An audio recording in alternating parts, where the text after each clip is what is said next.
She flung her arms across his stomach. In a moment she was asleep, and he also slept, unable to help himself, keeping her warm body in his arms.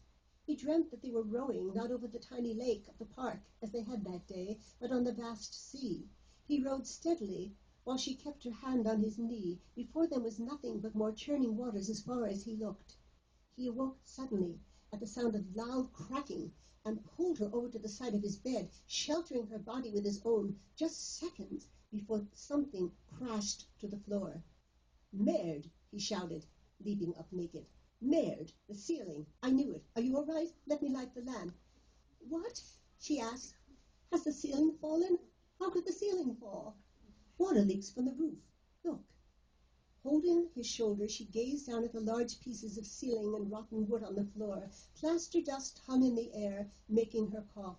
Looking up, she saw the beams that separated the floors and a new hole several feet wide. She stood just before he shouted, "Watch out, you'll cut your foot." "I think I've stepped on something," she said. He swept the broken plaster from the sheets, urged her back on the bed, and held up the lamp. "Merde, there's a splinter in your heel. I used to get them all the time in climbing around the shore. That was broken wood from the old boats. I make love to you, and then my damned roof falls on you." So they finally get back to sleep, and he wakes in the morning, and he's looking down at her, and she is so beautiful.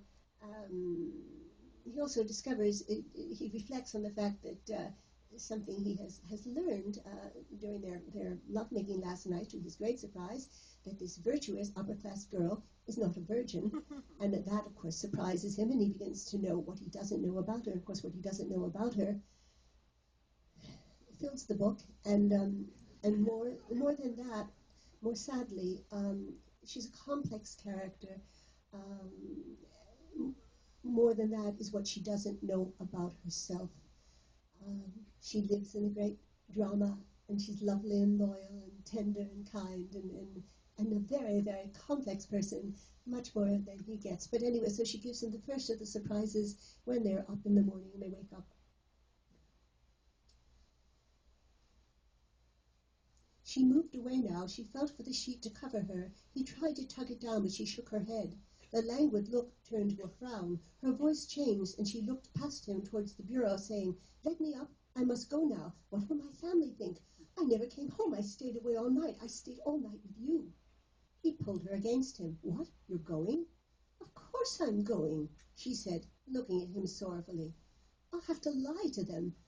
Could I have come with you last night? I'm getting married in 2 months. She rose from the bed and looked desperately for her stockings. Her dress was draped over the chair where she had thrown it last night. He cried, "Then it's settled? Your life's settled?" "I won't forget this night, Claude," she said. "I promise, never. I'm crying now, you see. Don't look at me like that. You have the most beautiful haunted eyes. In my heart, years from now, this night will be safe there." He shouted, "But you mustn't." She was sobbing as she dressed, and kissed him again many times. She tore herself away from him, and he heard her little-heeled shoes quickly descending the stairs to the courtyard as she fled away. The room was so quiet after she had gone. Thank you.